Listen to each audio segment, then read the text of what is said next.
안녕하세요, 여러분. 성공합시다. 여러분들 정말 감사해요.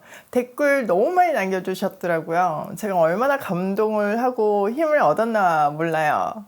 한 분 한 분 너무나 귀한 분들과 이렇게 말씀을 공부할 수 있다는 것이 제게는 너무나 큰 축복이고, 여러분들은 하나님께서 제게 준 큰 선물임을 다시 한번 생각하게 되었어요. 진심으로 감사드려요. 얼마 전에 오이 패밀리 전국 입금이 모임이 있었거든요. 그때 요새 유행하는 MBTI를 하면서 서로에 대해서 이해하는 시간을 좀 가졌어요. 근데 저는요, 매일 정신교육시키는 그런 스타일이더라고요. 얼마나 웃었나 몰라요. 그것도 하나님께서 주신 저의 달란트잖아요. 그래서 이렇게 매일매일 아침마다 성경 공부로 여러분의 영적인 교육을 하고 있네요. 여러분들이 영적으로 나태해지지 않도록 열심히 깨어있을 수 있도록 정신교육을 함으로 쓰임받도록 할게요. 자, 이제 본문으로 들어가 볼게요. 여러분, 요한계시록 9조 혹시 기억나시나요? 제가 개론 시간을 했었는데요. 그것을 알고 있는 것이 마치 지도처럼 우리가 어느쯤 가고 있는지를 알 수 있어서 좋은데요. 한번 기억해 보도록 할게요. 1장은 서론이고 2장에서 3장은 7교회에 대해서 이야기하고 있죠. 그리고 4장에서 5장은 우리가 얼마 전에 살펴본 내용이죠. 하늘의 예배예요. 특별히 4장은 성부 하나님을 중심으로 이야기하고 있고 5장에서는 성자 예수님을 초점에 두고 이야기하고 있어요. 이제 오늘부터 볼 6장에서부터 16장까지는 4개의 사이클이 있는데요. 첫 번째가 7인, 7 나팔, 7 표적, 7 대접이에요. 이게 상징으로 되어 있기 때문에 조금 난해한 부분이기는 해요. 그리고 17장에서 18장은 바벨론의 멸망, 19장에서 20장까지는 그리스도의 승리, 그리고 마지막 21장에서부터 22장까지는 새하늘과 새 땅에 대한 이야기예요. 자, 이제 우리는 조금 난해한 부분인 4개의 사이클 중에서 7인의 첫 번째 시간에 들어갈 건데요. 이거를 제가 들어가면서 이거 아주 간단하게 짠짠짠 하고 넘어갈까 생각도 해봤지만 그것보다는 좀 하나하나 의미를 알고 지나가는 게 좋겠다는 생각을 했어요. 사실 우리가 요한계시록 제대로 공부하기 어렵잖아요. 교회에서도 이렇게 요한계시록을 처음부터 끝까지 설교하는 데는 거의 없는 걸로 알고 있어요. 또 우리는 이거 잘못 풀면 안 된다. 굉장히 어렵고 신비하고 이상한 책으로 생각을 하기도 쉽고 또 이단들이 많이 활용을 하고 있는 것도 사실이에요. 그런데 지금 우리가 같이 공부해보면 해볼수록 느껴지잖아요. 이것만큼 그리스도에 대해서 잘 설명하고 있는 책이 없어요. 복음서가 오신 그리스도에 대해서 너무 잘 설명을 했다면 이 요한계시록은 다시 오실 그리스도에 대해서 제일 잘 설명하고 있는 책이에요. 그래서 정말 제대로 알고 이해하고 있어야 되는데 참 아쉽게도 요한계시록은 약간 이런 분위기가 있어서 안타까워요. 근데 제가 항상 요한계시록 공부하고 다시 창세기로 돌아가서 이렇게 보면요. 성경이 다른 차원에서 보이더라고요. 제가 10몇 년 동안 수도 없이 성경을 가르치고 또 성경을 읽고 있잖아요. 공부하고 있잖아요. 그런데 한번 창세기부터 요한계시록까지 읽으면 한 레이어가 쌓이고 그 다음 레이어가 쌓이고 이렇게 새로운 세계가 열리더라고요. 그러니까 이번에 잘 공부하고 나면 우리가 다시 창세기부터 볼 때 아마 다른 차원에서 성경을 볼 수 있게 될 거예요. 차근차근 한번 살펴보아요. 자, 1절. 내가 봄에 어린 양이 7인 중에 하나를 떼시는데 그때 내가 들으니 내 생물 중에 하나가 우리같이 말하되 오라 하기로 이에 내가 보니 흰 말이 있는데 그 탄 자가 활을 가졌고 면류관을 받고 나아가서 이기고 또 이기려고 하더라. 요한은 지금 요한이 본 장면을 기록하고 있어요. 어린 양이 7인 가운데서 하나를 떼는 것을 보았어요. 그때 내 생물 중 하나가 우리 같은 소리로 오너라 라고 외치죠. 그래서 보니까 흰 말을 탄 사람이 있었어요. 그는 활을 가지고 있었고요. 면류관을 쓰고 있었어요. 자, 이 흰 말 탄 사람은 누구일까요? 얼핏 흰말? 면류관? 이렇게 보면 예수 그리스도라고 착각하기가 쉬워요. 우리가 그렇게 생각하는 것이 아주 비슷한 이미지가 한 번 더 등장하기 때문이에요. 바로 요한계시록 19장인데요. 한번 살펴볼까요? 11절에서부터 16절 볼게요. 내가 또 하늘이 열린 것을 보니 보라 백마와, 여기 백마와 그것을 탄 자가 있으니 그 이름은 충신과 진실이라. 그가 공의로 심판하며 싸우더라. 그 눈은 불꽃 같고 그 머리에는 많은 관들이 있고, 여기도 관을 썼죠. 또 이름을 쓴 것 하나가 있으니 자기밖에 아는 자가 없고, 또 그가 피 뿌린 옷을 입었는데 그 이름은 하나님의 말씀이라 칭하더라. 하늘에 있는 군대들이 희고 깨끗한 세마포 옷을 입고 백마를 타고 그를 따르더라. 그의 입에는 예리한 검이 나오니 그것으로 만국을 치겠고 친히 그들을 철장으로 다스리며 또 친히 하나님 곧 전능하신 이의 맹렬한 진노와 포도주 틀을 밟겠고 그 옷과 그 다리에 이름을 쓴 것이 있으니 만왕의 왕이요 만주의 주라 하였더라. 네, 이분 누구세요? 분명하게 그리스도라는 것을 알 수 있죠.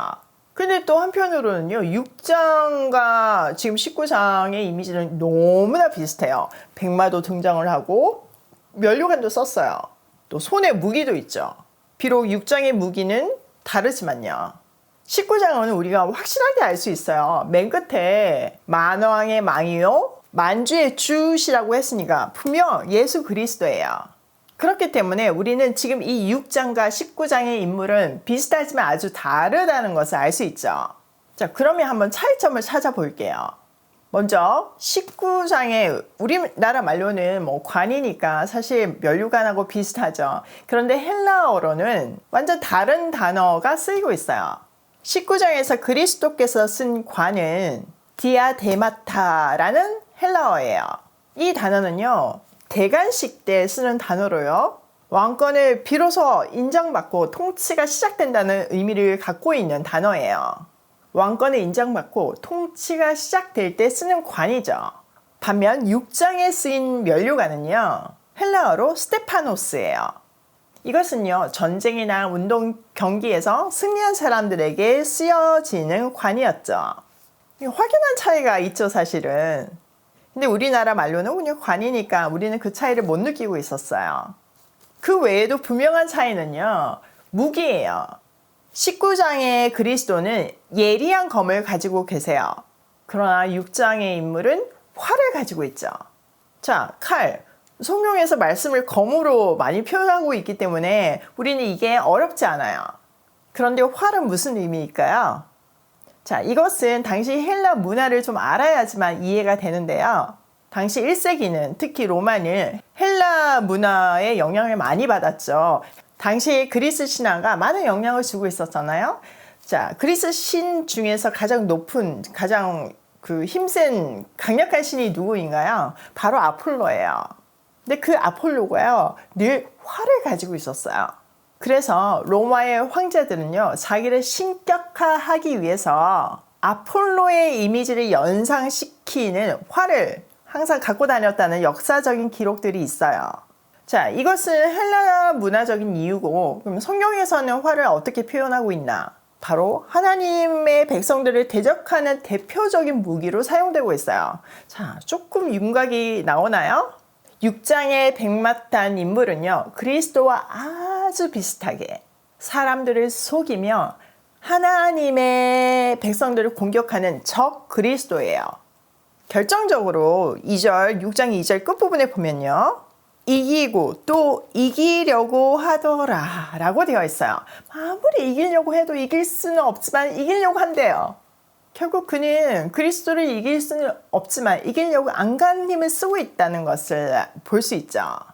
반면 19장의 그리스도는 승리했어요. 자, 이 내용을 다시 종합해보면 6장의 인물은 누구라고요? 하나님의 백성을 미혹하는 적 그리스도. 이 적 그리스도들은요, 말세가 다가올수록 더 발악을 하죠. 그러니까 죽기 전에 마지막 발악처럼요. 그래서 우리는요, 적 그리스도의 존재를 더 경계하고 조심해야 해요. 자, 말세의 재난을 알리는 첫 번째 인이 적 그리스도라는 것은 말세는 진리 싸움이라는 것을 말해주고 있어요. 사실 우리 눈에는요, 정치나 경제가 더 큰 문제로 보이고 그 문제들이 우리 삶을 지배하는 것 같이 보이잖아요. 또 그것이 모든 재난의 원인처럼 보이죠. 그런데 아니라는 거예요. 가장 근원은 진리 문제라는 거죠. 요한계시록의 배경인 1세기도 지금 우리가 사는 21세기에도 적 그리스도가 여러 가지 모습과 방법으로 판을 치고 있어요. 문제는 그들이 비슷하게 접근한다는 거죠. 사실 이단을 한번 생각을 해보면 완전히 다른 통일교는요, 사실 분별하기가 쉽고요, 별로 문제가 되지 않아요. 근데 진짜 문제가 되는 것은 비슷하게 다가오는 신천지예요. 신천지는요, 예수 그리스도를 말해요. 그리고 성경 공부도 열심히 해요. 문제는 비슷하게 눈속임을 하면서 교묘하게 진리를 벗어나서 자기들의 욕심을 채우고 있다는 거죠. 그들은요, 특히 상징이 많은 이 요한계시록을 자기 마음대로 해석을 해가지고 자기한테 필요한 대로 짜집기를 하고 교리를 만들어서 많은 사람들을 미혹하고 있어요. 정말 아름다운 단어. 어떻게 보면 기독교의 핵심 단어인 새하늘과 새 땅, 신천지, 이 아름다운 단어를 이상한 이단적인 단어로 바꿔버렸잖아요. 이럴 때일수록 우리는요, 진리를 더 분명하게 알고 확고하게 확신을 가지며 붙잡아야 돼요. 이 비슷하는 것은요, 단지 종교 부분뿐만이 아니에요. 모든 분야에 이런 비슷함이 존재하고 있어요.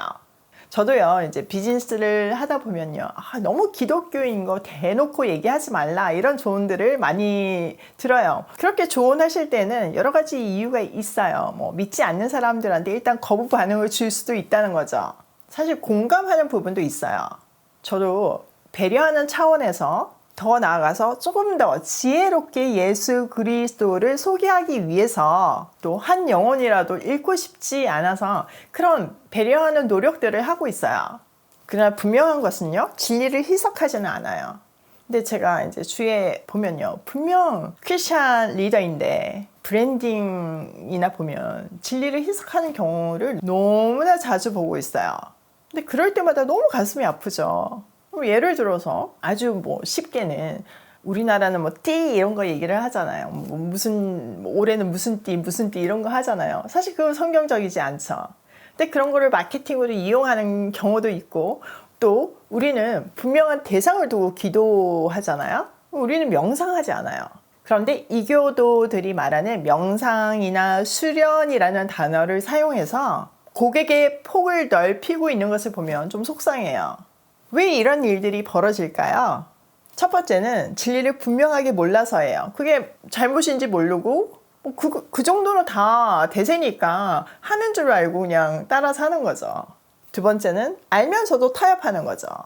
사실 이렇게 따지다 보면요, 제가 다 만들지 않는 이상 소개할 물건도 없고요, 쓸 물건도 별로 없어요.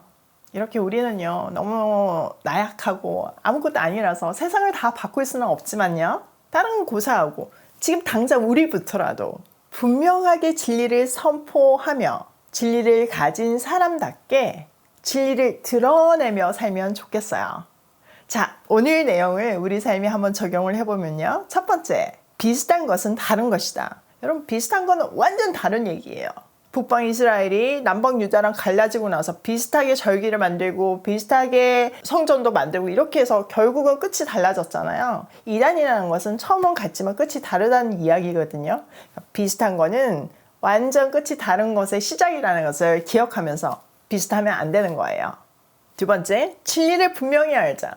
진리를 알아야 뭐가 잘못됐는지 알잖아요. 그 기준이 분명한 삶을 살 수 있거든요. 그래서 우리가 진리를 바로 아는 것이, 성경을 제대로 아는 것이 너무나 중요해요.